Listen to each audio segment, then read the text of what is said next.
8月21号上午，国家主席习近平乘专机离开北京，应南非共和国总统拉马福萨邀请，赴约翰内斯堡出席金砖国家领导人第15次会晤，并对南非进行国事访问。这是习近平时隔5年第4次正式访问南非。当天，习近平还在南非多家主流媒体发表署名文章。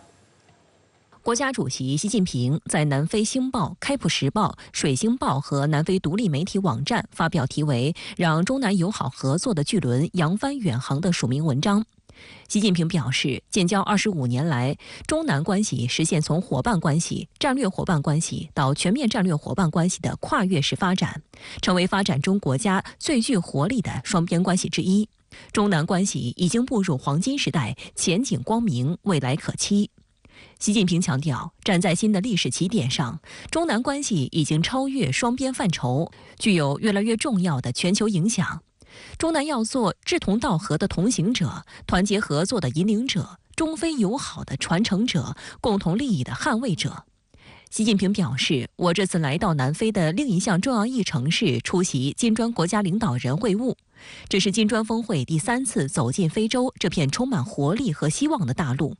中方愿同金砖伙伴一道，秉持开放包容、合作共赢的金砖精神，凝聚在重大问题上的共识，发扬独立自主的外交传统，坚定捍卫国际公平正义，推动国际社会重新聚焦发展问题，引领金砖合作机制在全球治理体系中发挥更加重要的作用，发出更加响亮的金砖之声。中国政府高度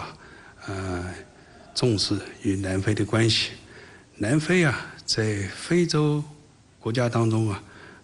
具有领军者这样的一个角色。此访不但加固了中南双边的战略合作关系，而且有助于提升了中国和非洲国家之间的整体合作水平。外界注意到，这是习近平时隔5个月再次出国访问。南非主流媒体也对习近平赴该国出席金砖峰会表示欢迎。南非外交圈报创始人兼主编科坦布哈纳表示，期待习近平主席的南非之行。金砖国家践行真正的多边主义，推动全球治理体系朝着更加公正合理的方向发展，重要性不断凸显。阿联酋海湾新闻报网站指出，从全球变暖、食品短缺到非法移民、能源危机，全球性挑战正变得越来越尖锐和紧迫。正因如此，作为今年最重要的会议之一，金砖国家领导人会晤的进程和结果值得关注。据悉，本届金砖领导人会晤将是时隔4年首次以面对面的方式举行。印度总理莫迪、巴西总统卢拉将现场参会，俄罗斯方面，总统普京将以远程方式参会，外长拉夫罗夫现场参会。轮值主席国南非还邀请了70多位非洲国家及全球南方国家领导人、多名国际及地区组织领导人出席金砖非洲会议和金砖加对话会。国际舆论普遍认为，本次金砖峰会将成为近年来全球南方国家最大规模的领导人盛会。一个鲜明的特色就是非洲色彩非常浓厚，因为它的主题就直接就定位为金砖与非洲国家的关系。金砖机制的扩员和金砖新开发银行的扩员都是此次峰会的重点讨论内容之一。另外就是金砖的金融合作也是此次峰会的重中之重。国际社会高度关注金砖机制的扩员问题。自2006年成立以来，金砖机制仅在2011年接纳南非为成员国，而在去年6月举行的金砖国家领导人第14次会晤期间，5国领导人就扩员达成共识，讨论了标准和程序。据悉，截至目前有40多个国家表达了希望加入金砖国家合作的机制，其中阿根廷、沙特阿拉伯、阿联酋等23个国家已正式提出了加入申请。分析指出，金砖机制是稀缺资源，因为它的创始成员都是举世公认的新兴经济体。金砖机制与 G20 最大的不同是它没有发达国家的参与，这意味着这一机制的自主权很大，能充分代表新兴经济体的利益。深圳卫视注意到，东南亚最大的经济体和人口大国印尼，其总统佐科也获邀参会。这也是佐科作为印尼总统首次访问非洲。印尼官员曾透露，希望尽快加入金砖机制。20号，中国外长王毅与伊朗外长阿卜杜拉希扬的通话也受到外界关注。在新闻通稿的最后提到，双方就金砖合作等共同关心的问题交换了意见。外界注意到，10天前，伊朗外长阿卜杜拉希扬访问南非时，也表达了希望获得尽快加入金砖机制的机会。根据英国经济研究机构橡果宏观咨询公司今年3月发布的数据，按照购买力评价计算，金砖国家占世界 GDP 的比重达到31.5%，超过七国集团的30.7%。作为新兴市场和发展中国家的代表，金砖国家已成为国际舞台的重要力量。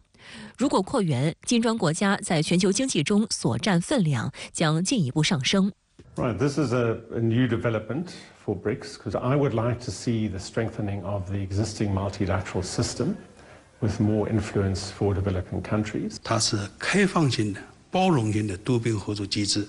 它不同于西方那种阵营化、集团化、排他性的机制，所以正是这一点吸引了越来越多的新兴国家和广大发展中国家争相踊跃加入。也就是说，包容性的多边合作机制才是真正的全球治理的真正的方向。美元多轮强势加息给发展中国家的金融治理带来巨大困难，因此俄罗斯、巴西等国积极推动的去美元化实践受到全球南方国家的高度关注。非洲进出口银行研究主任兼首席经济学家伊波利特·福法克认为，这是金砖国家走向成熟的一个标志。他认为，扩员后的金砖国家可以深化本币贸易和结算，加速去美元化，引领世界向一个国家多极化的方向发展。南非亚洲及金砖事务特使阿尼尔·苏克拉尔此前也透露，峰会可能将讨论成立一个技术委员会，以筹划潜在的共同货币。虽然相关议题在技术层面仍面临诸多挑战，但成员国展露出的强烈意愿不容忽视。中国国际问题研究院发展中国家研究所所长王友明认为，金砖机制不是国际秩序的推翻者，而是推动者。它的初心在于3不：不另起炉灶，不与西方搞阵营对抗，更不想取代谁。西方国家从来没有过的关注无论是西方国家，特别是美国驻南非大使馆、美国驻华使馆、美国的学者也好，千方百计的打听这个到底是哪些国家要加入金砖机制？之前一开始是漠视、嘲讽，认为金砖机制也就是一个空谈俱乐部。现在金砖做大做强了，他们在唱衰的基础上，现在感到担心害怕了。